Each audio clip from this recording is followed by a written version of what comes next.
Donc voilà, c'est le troisième clip sur la paracha de Miquel. Donc on rentre ici dans le deuxième verset.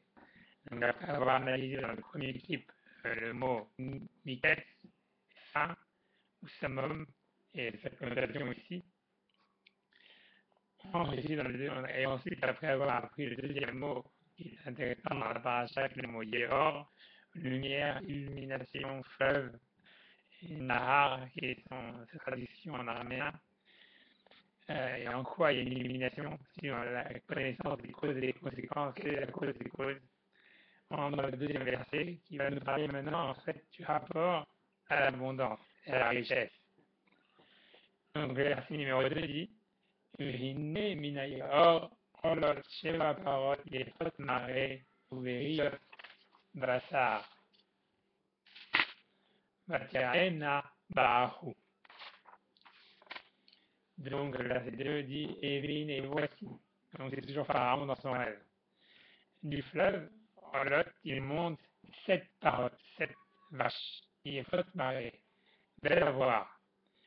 Ouvriot, pardon, je sais pas de laquelle je vais dire en bonne santé, ou bien grosse, comme on veut. Ouvriot bâtard, c'est-à-dire a priori, donc, bien en chair, on va dire. Tiaena, et elles ont, les autres, c'est pour elles ont fait, je ne sais pas comment on va traduire ça en français, elles sont en train de paître, Ahou, dans le Ahou. On va traduire plus tard quelle est la signification du mot Ahou, c'est un mot excessivement bizarre. Donc, d'abord, on nous dit qu'il est faute marée. Agis s'interroge sur le fait pourquoi est-ce qu'il fallait que les vaches soient belles.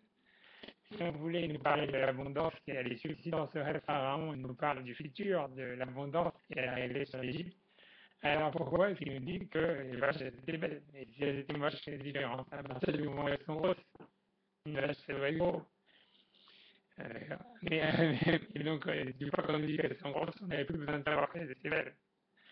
Alors, Hachi, il pense en fait dans cette histoire-là de ce qu'on nous apprendre avec ce mot-là de la beauté des vaches, et pour nous dire qu'il y a une beauté qui est intrinsèque en fait à l'abondance en général.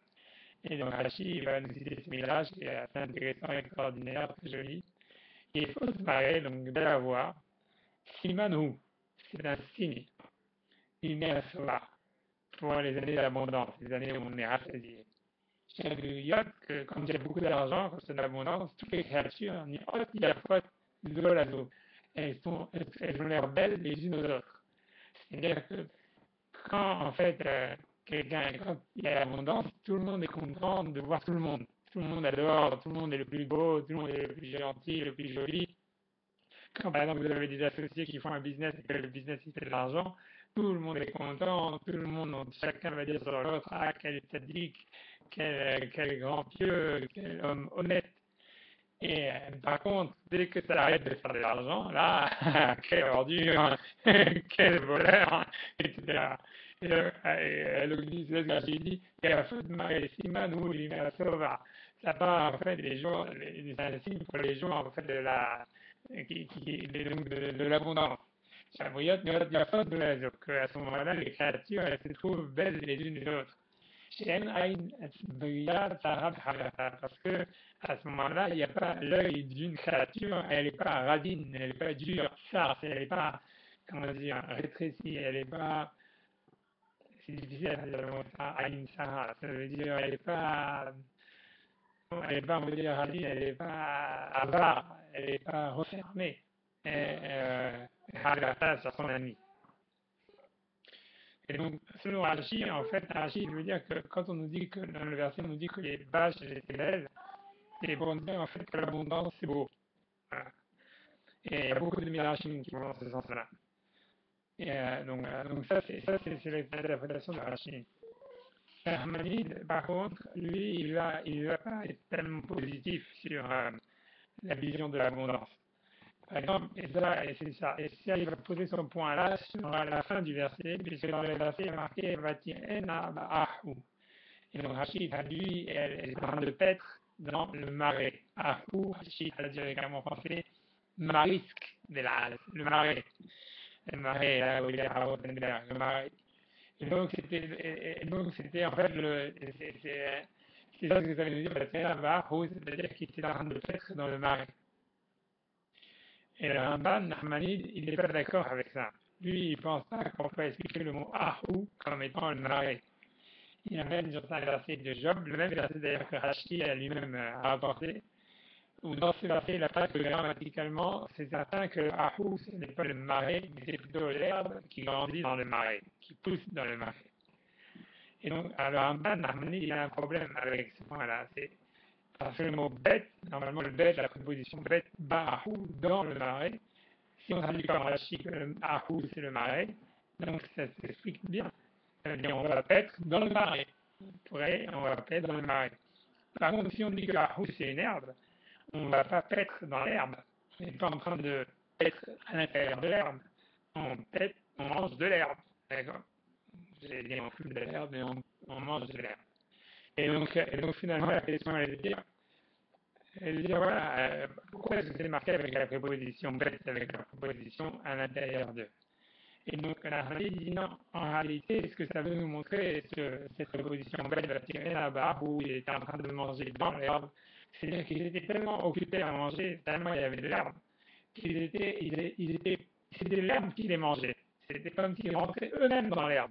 Ils étaient mangés par l'herbe.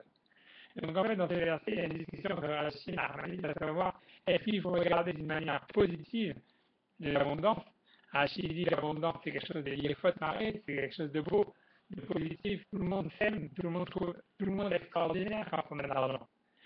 Par contre, Ahmadis dit non. En réalité, au fond du fond, quand il y a l'abondance, les gens, ils sont mangés par leur nourriture.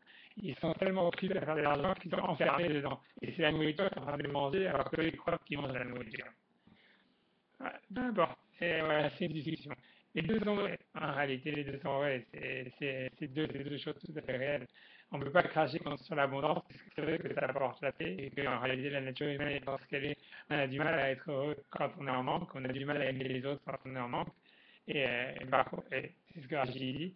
Et Nahmanide dit non, en réalité, on est entraîné loin de la spiritualité. Et voilà. Donc en fait, c'est possible. Encore une fois, on peut simplement répondre à cette discussion entre Rachid et Nahmanide en disant que Rachid prend le point de vue des Égyptiens, mais pour les Égyptiens, des imbéciles, la majorité des gens, bah voilà, autant de l'argent, comme ça ils sont contents et ils n'emmerdent personne, pour parler en français, et ils sont heureux, ils aiment tout le monde. Voilà, c'est l'Amérique, on va dire, c'est une société occidentale, comme ça, c'est voilà. Par contre, Ahmadiyya, il prend le point de vue du juif, normal, il veut dire que le juif, pour le juif, c'est pas bien, le juif, il peut arriver beaucoup plus haut que ça, il peut arriver à vraiment se dépasser spirituellement, donc pour lui, quand il y a l'abondance, ça peut être négatif parce qu'il est mangé par sa propre nourriture. Voilà, j'ai déjà ici le troisième clip sur la parachat de Miket.